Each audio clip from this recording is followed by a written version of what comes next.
Okay, welcome to Unschooling Conversations.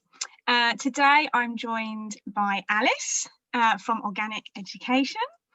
I'd love for you to all sort of get a little bit involved with the podcast as well.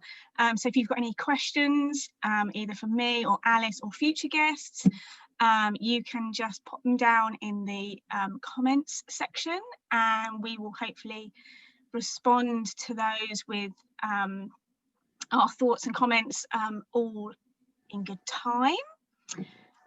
Yeah, obviously not today because this is pre-recorded, but we'd really like you to get involved in that way. I'm Heidi Steele, and I am a former teacher and an unschooling parent to 4 school-age children who are all happy living and learning as they go. And my children have never been to school, and we've been doing this for almost 10 years. I blog regularly, and I organise coaching and mentoring services on unschooling. And you can find out more about all those things at Live.Play.Learn.org.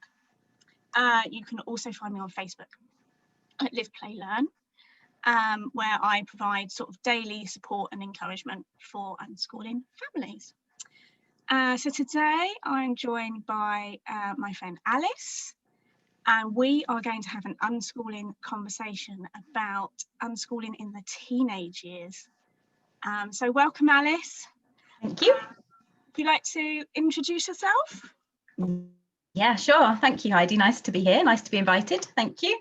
My name's Alice Khimasia, and you can find me on Facebook at Organic Education.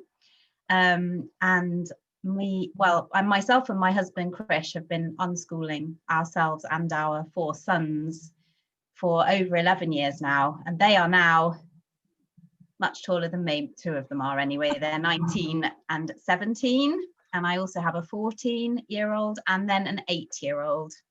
So the younger 2 have never been to school. The older 2 have a bit more of a interesting journey with it all, but yeah, it's been a fun decade and a bit more. So based on the ages of your children, you have really explored unschooling in the teenage years. This is something that yes we have. Yeah, and 4 very different boys, really different characters. So it's just been really interesting, supporting their learning journeys through those years. Yeah, particularly the older 2 who are now no longer compulsory school age. And now my 3rd son, Noah, is tackling exams. So I'm sure people often have questions about what do you do about exams if you're unschooling. So, so tell us a little about that, maybe. Should we start there? What is your experience of to exam or not to exam, or what have your children, how have you supported them in those decisions, and what pathways have they taken? Yeah, I can talk a bit about that. I'm happy to. In some ways it's like the most boring part of unschooling, because it feels to me as if for so many years we've followed a kind of natural learning path, and just right from the beginning we envisaged this whole different way of living and learning, and then suddenly you get to kind of GCSE, and if there's a GCSE to tackle, it is this thing that feels a bit like it comes and takes up residence in your household. And it is what it is. I'm not a fan of exams, and this year's kind of exposed, hasn't it, all the flaws in our examinations. Yeah, absolutely. But I agree with you. It's not it's set up, isn't it, in the school system to be sort of the pinnacle of schooling and sort of the thing that you need to be aiming for, and it's not necessarily, or it's not actually the truth of the situation. No, that's right, because children's accomplishments are so much more than that, so much more rounded than that, and exam is just one way of measuring people, isn't it? And I have quite strong opinions about standardized testing at any age. So but my boys are my boys, and they, we live in a culture, don't we, which still has an exam system, and people recognise exams, and yeah, they have a certain value placed on them, don't they, within the right. cultural setting, a certain you know, some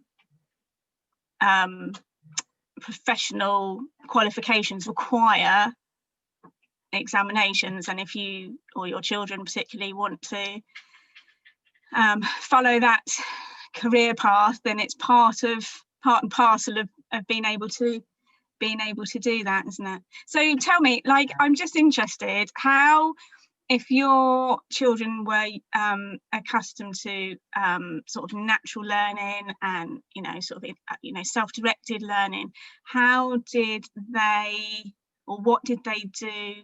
Oh, I don't know what my question is. Like, how did they then manage as in, you know, timetable or set to studying for exams? How did they make that sort of shift into doing what someone else requires? Yeah, like a transition. Yes, it's funny because people often ask me as well, as an unschooling parent, well, how do you ever get them to do anything that they need to do? And that's an interesting question in itself, isn't it? It's kind of always a bit loaded, because I never really feel like I get them to do anything really.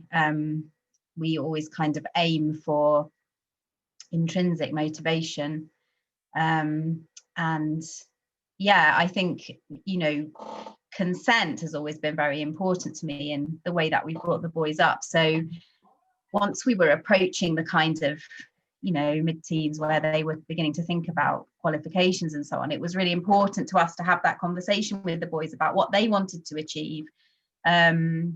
You know, and so much of our continuing unschooling through the teenage years is about that, is about the boys being in the driving seat of their own learning journey, and about helping and facilitating them to move in the direction that they want to go in. So obviously, you know, whether to tackle exams was one of those conversations, and you know, not every child, not every family is going to make the same decisions or take the same pathway. And I love the fact that, you know, that there are different pathways, because so often we see the kind of the school system, and it's very much like a conveyor belt really, and it's just kind of takes people in one direction. And yeah, I think it's important to remember that there are different routes that people can take.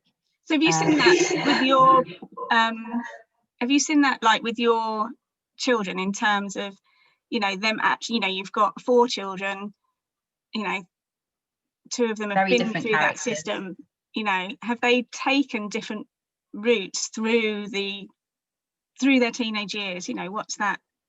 Yeah, it's interesting, isn't it? Because I'm not entirely disappearing. I'm just going to shut the door because it's that's okay. Hang on. I'll wait. Okay, I'm back. Sorry. Yeah, so yeah, I can tell you a bit about each boy's pathway, because they're 3 different examples from our one family. But yeah, so my eldest son, he's now 19, and yeah, when we talked to him about GCSEs and whether he wanted to tackle them, he did. We had a big chart, you know, we were all like pros and cons of doing the kind of exam route. He's a very practical, hands-on kind of learner, but he's also quite academic. And he's an engineer through and through, always was from the time he was really little. And he wants to be an engineer. So, you know, he decided, and you know, our kids know what's going on around them, and they talk to people, other friends that he knew who'd also been home educated, friends who'd gone into school, friends who had stayed out of school to do their exams, friends who'd done different things. And he decided he wanted to have a go at GCSEs. And so we then talked about, how are we going to tackle that? Now, there was a university technical college which had opened just down the road from us. And he, being an engineer, had an engineering specialism. And so he looked at that and he decided that the best way for him to tackle GCSE would be to go into school. Well, into this university technical college, which is a bit more like a college really, because it only intook from 14. Yeah. Kind of 14 to 18, with strong industry links. and he decided that for him that was going to be the best decision. So having been pretty much autonomously home educated for years, most of his school career, he went in to do his exams, and it was a bumpy journey, an interesting one. He didn't find it easy being in the classroom because he wasn't used to that, and he found it quite frustrating, kind of having to go at the pace of the whole class. Yeah, it's a different skill, isn't it? Very different. To be in that environment, even if you choose to be there, you have to learn all new sort of social rules and conduct, and just a whole different culture, actually. And he's interesting because he'd been in and out of school a few times over the course of his school career, educational career, at his own choice. And I've always supported his decisions about that. But what kept him, I think, in the University Technical College was the extracurricular stuff, because it was very project-based learning, which is what he was used to.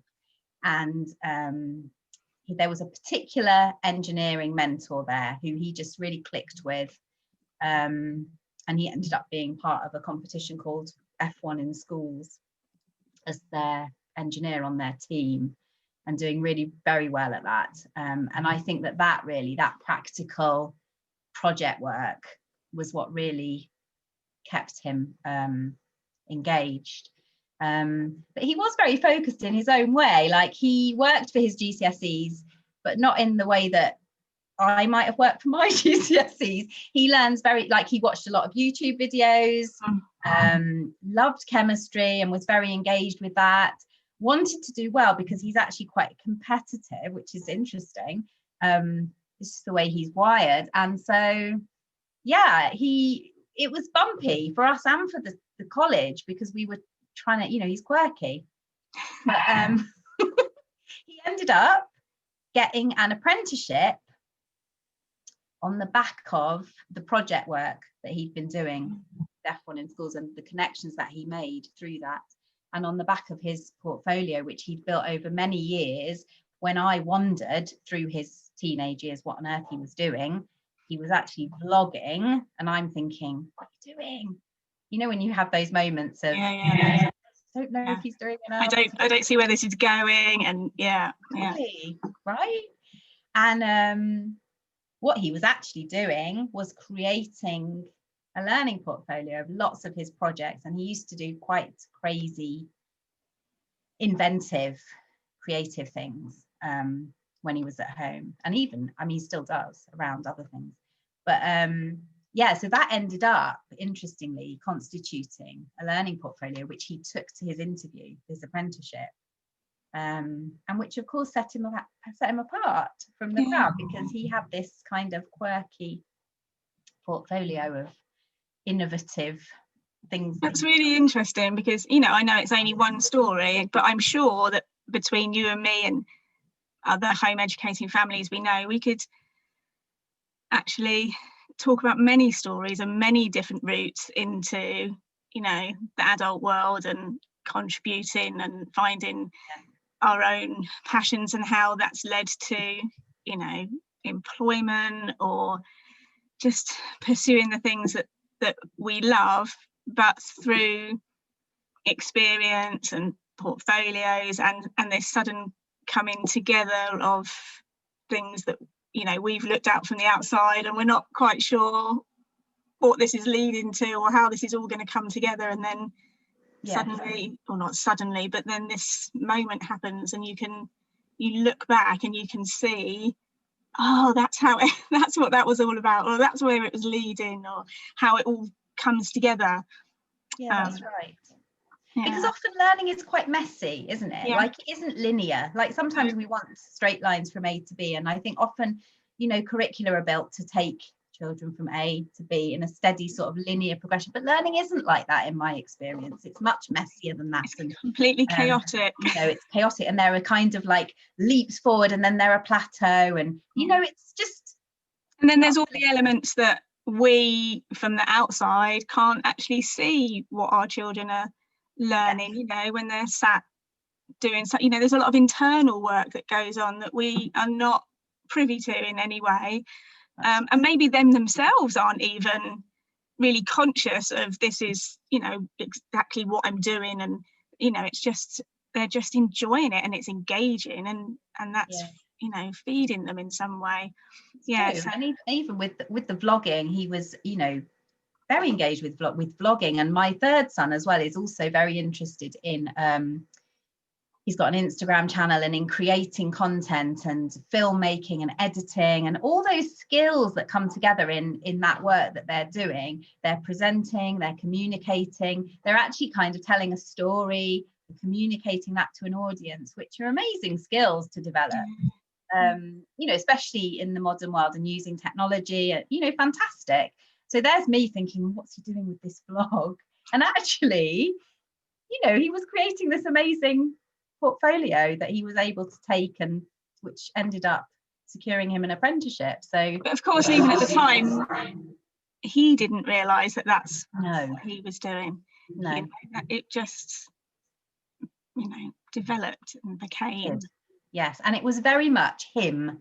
I think that, you know, the joy for me in that story is that he really is doing work that he loves, and which is genuinely what he kind of always wanted to do, and he knows himself and his passions and what he's good at, and you know, that was conveyed in that portfolio. His kind of quirkiness and his, you know, the funny things that he'd invented and created all came through, that passion really. And so yeah, that's really all that I wanted for the boys, was I wanted them to know themselves and to know what they love to do and their passions, and then to be able to find work which they love. So yeah, he's in a good apprenticeship, and he's on the campus of our local university, and so he's going to be able to work towards his degree whilst in the workplace. So, you know, it's brilliant for him because he's got that hands-on practical element, and obviously valuable work experience with mentors around him, and also he's able to pursue his academics. And I think nowadays there's so many options for people. So you talk about, you know, you mentioned our children knowing themselves, and it's knowing, you know, not only do I want to pursue engineering or, you know, this field of study, but actually the best way for me to do that would be to do it practically, or the best way for me to do it would be academically, or the best way for me to do it would be to I don't know, access something online. You know, they know themselves well enough to know how they want to access things and what's going to work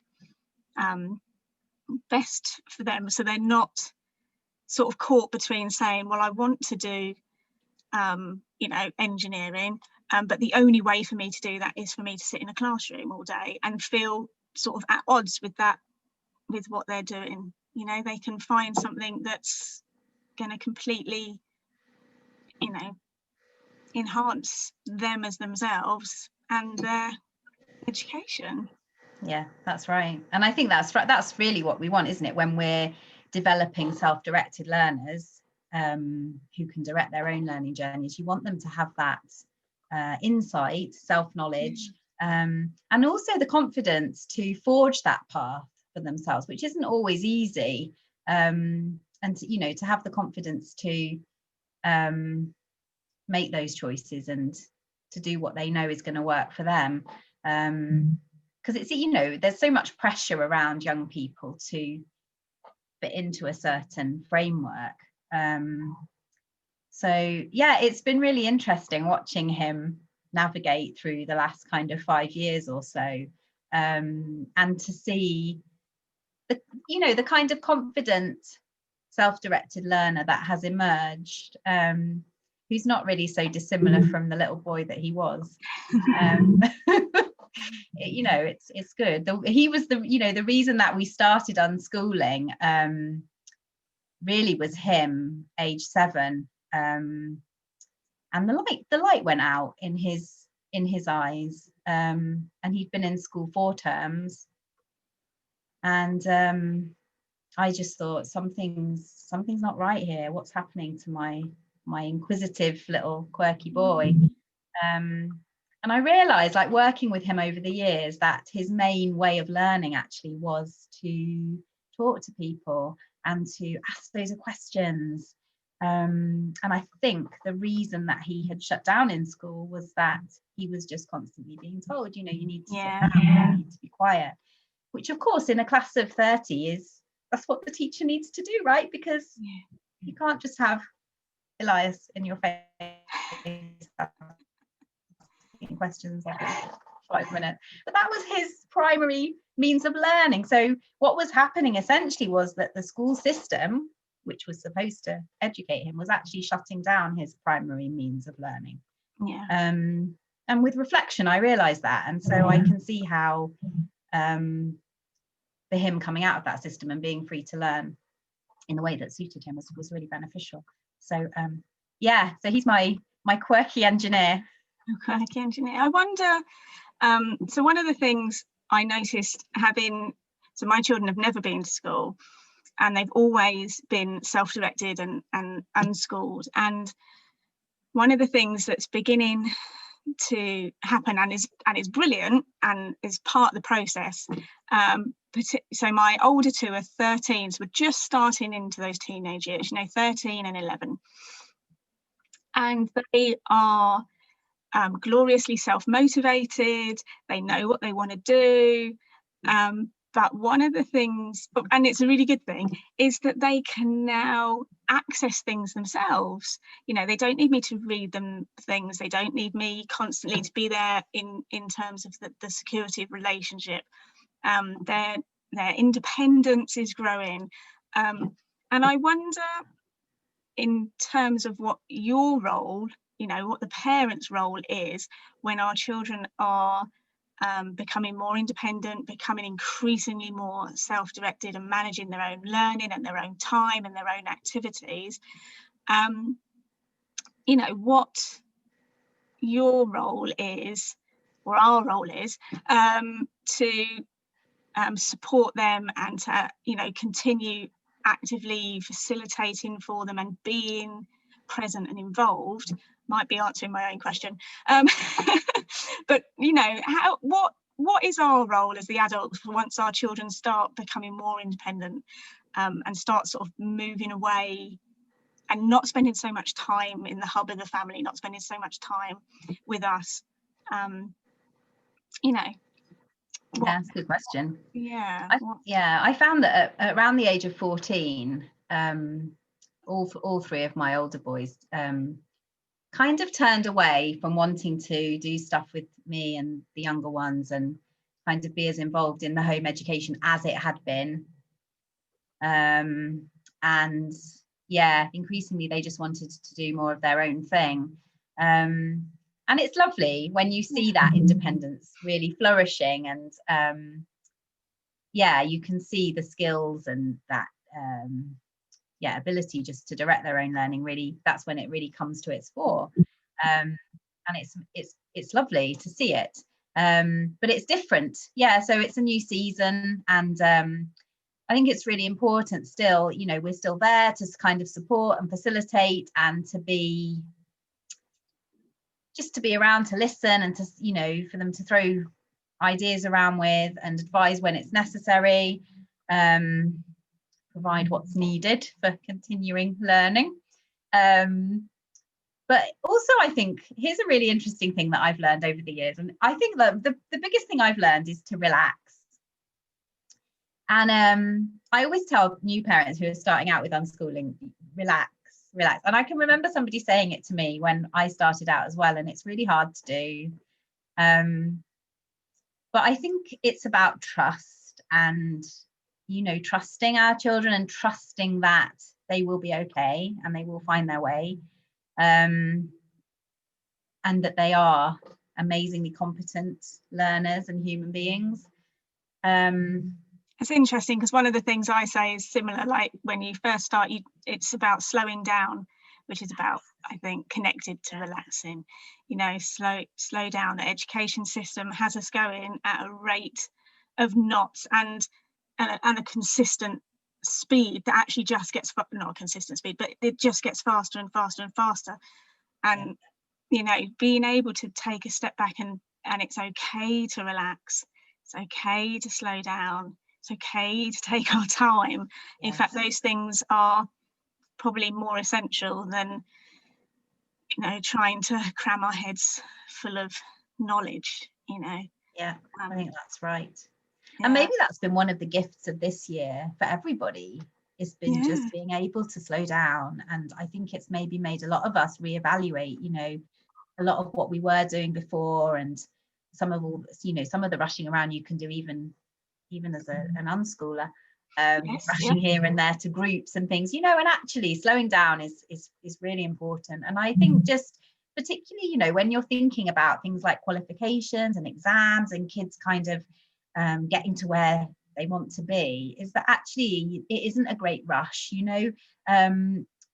It's, you know, why is there this pressure that, you know, they need to do GCSEs at 16 and then A levels and then they go off to uni? Like, actually you can slow that down, you know. You don't have to do so many exams, you don't have to do them all at that particular age, or if it takes a bit longer, that's okay.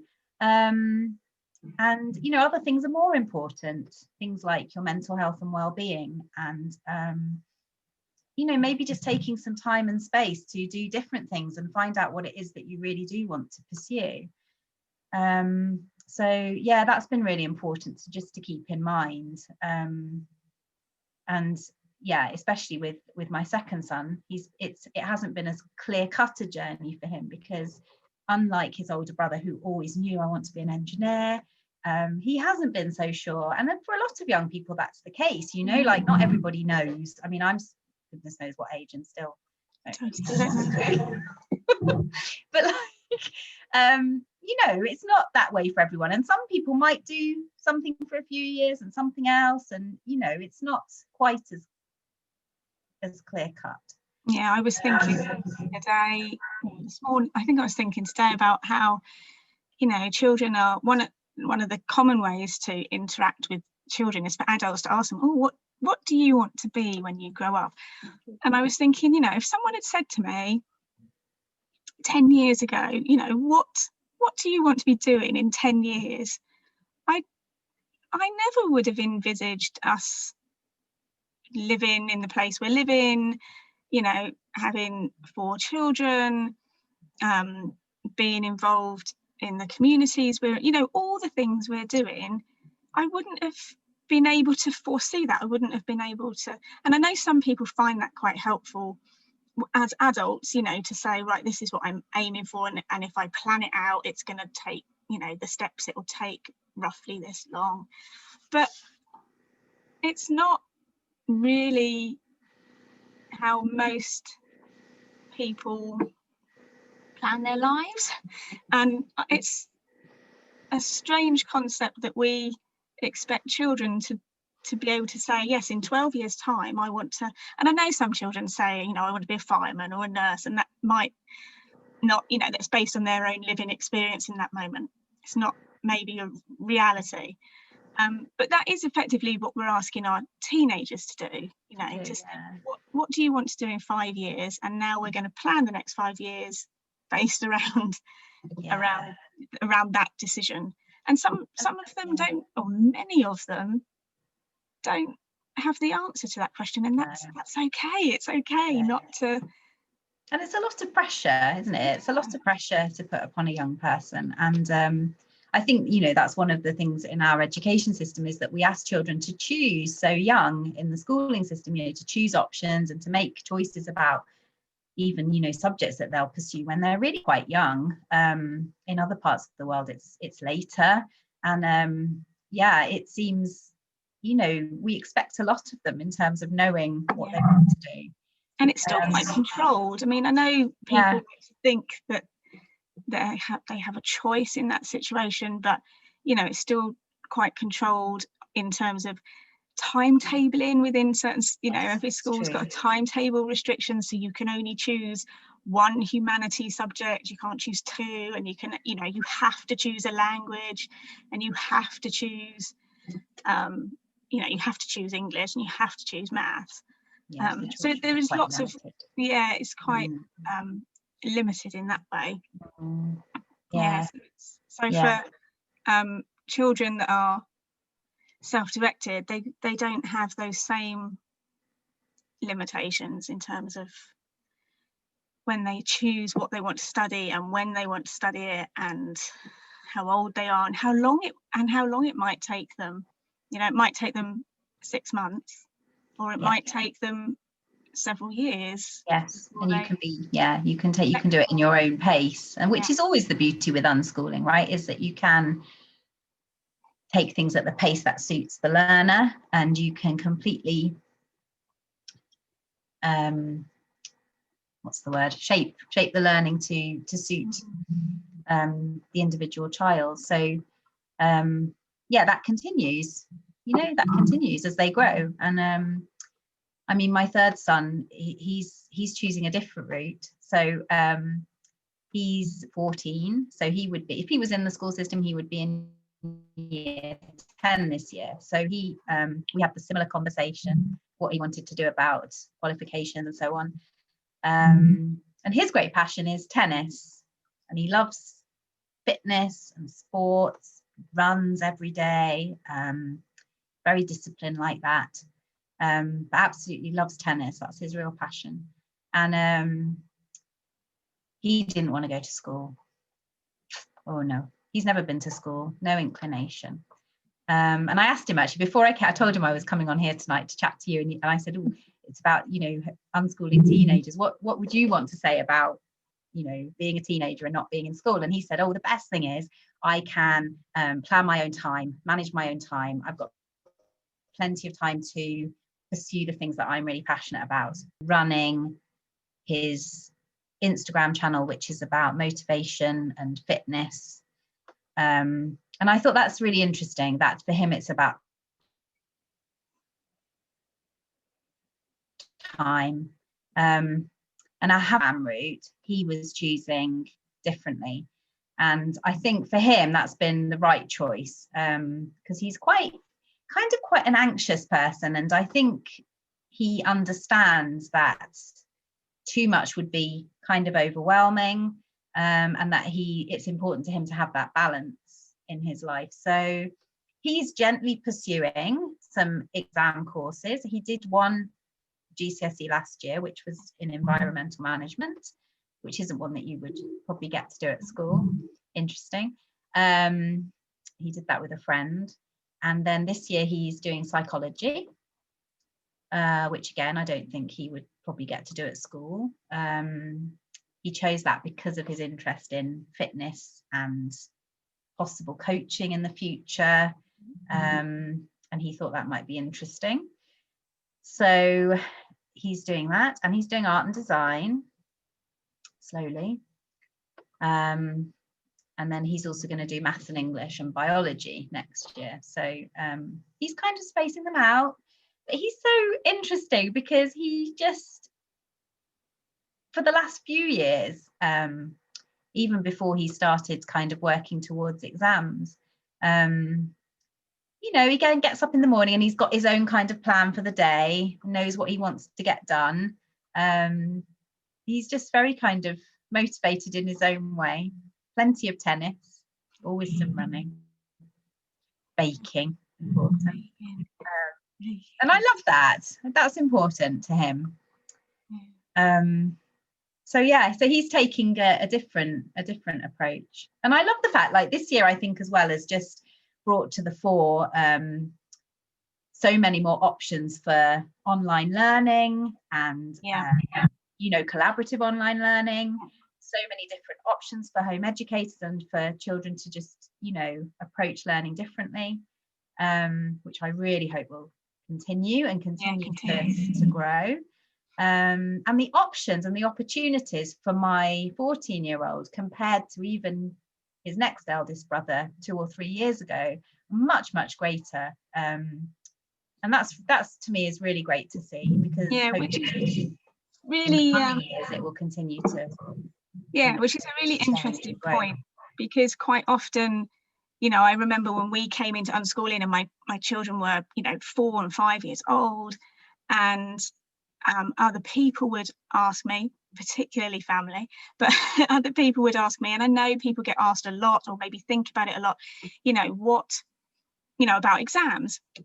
And you're thinking about something when your children are 5 and 6 years old, you're thinking about something that's happening, 10 plus years in the future. And as you've just highlighted nicely, the difference in 4 years in terms of what's available and what we can pursue and how we can pursue it and how we access it, and the quality of what's available has changed and evolved so much in 4 years that it's completely different. So although it's good to sort of have these things in our mind, but not to be constrained or controlled by the questions of what I'm going to send my child to school at 5 because they have to do GCSEs at 16, because the possibilities actually are endless and changing for our children all the time. So what my children, my youngest is 6, what's going to be available for my 6-year-old is going to be entirely different to what was available to even your 14-year-old now, which is exciting. That the world is changing and growing, and there's more options available. Yes. And catching on, it seems to me, to the fact that we can do these things out of the box, and I've loved some of the stuff this year, that the creativity of people online, and it's been really good to see. So certainly for my Noah, there's it really, to him, there was no interest really in changing the way that he has been learning his whole life by going into school. I don't see I mean never say never, obviously, but I don't see that my children will want to pursue that as a way of accessing exams. And I wonder, we've talked about exams a lot, so I'm just wondering if we could, which is fine and that's great, and I think it's really important to talk about these things. I just wonder, because you've said he's not been to school, if we could just end up maybe by explaining how he's managed to access exams and take exams outside of the school system. How's he doing that? How's he achieved that? Okay, so he's some of it he's self-studying, just using resources that are so readily available now online and in books. My husband's a maths teacher, and has been for about 20 years, which is really interesting as an unschooling family, because he's kind of got one foot in school, and until this year, when he's not in school now, but he has been. So that's been interesting. So we've got a maths tutor on hand if we need him, which is quite handy, because I don't find maths is my natural language, shall we say. And then he's also got a few classes that he does online in different kinds of configurations. So he's in a small group for his psychology through an online provider. And he decided, because we tried something else last year with him, where he was trying just a kind of video course, but there was no interaction. And he didn't get on as well with that. So he said actually he really likes to learn with a bit of a dynamic. So he's taken that into consideration this year with choosing to do the psychology with a kind of small group through an online provider. And then he's fortunate because he has a lovely lady who does English with him and a friend. So again, he's got a bit of a dynamic, which is good. That this is what I mean about the different options that there are now. Whereas when my 17-year-old Joe was looking a few years ago at how to tackle, there just wasn't the same kind of opportunities. So you can study independently for these exams, or using an online provider, or with tutors or whatever, and then you can take the exam at an exam centre where you can sit as an independent candidate. So we're really fortunate, actually. We've got one in our city. Really, it's like 5 minutes drive, which is very fortunate, because I know not everyone across the country has that privilege, although there are more opening, which is brilliant. And sometimes you can sit at a school, they'll accept you as an external candidate, make different arrangements to actually sit the exams. So, you know, there are ways if that's what you want to do. And, you know, for some children, it's just much better. It's, you know, children struggle with school, with anxieties, and it's just not the right environment for lots of children. And I just think it's so important for people to know that, you know, there are other ways. Yes. And not to think that you've got to fit onto the conveyor belt. I feel like there's lots more that we could talk about. There's always lots more that we can talk about, and I'm really thankful for you joining me and just sort of opening up a little bit about, you know, your family, because that's always quite a personal thing to do. So thank you for doing that, and thank you to Noah for contributing his words as well.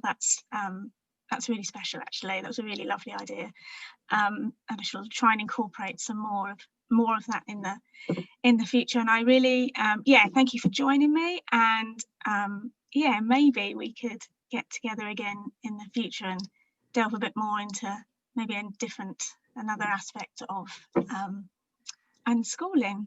But I think that will be it for this week's unschooling conversation. Thank you. Thank you.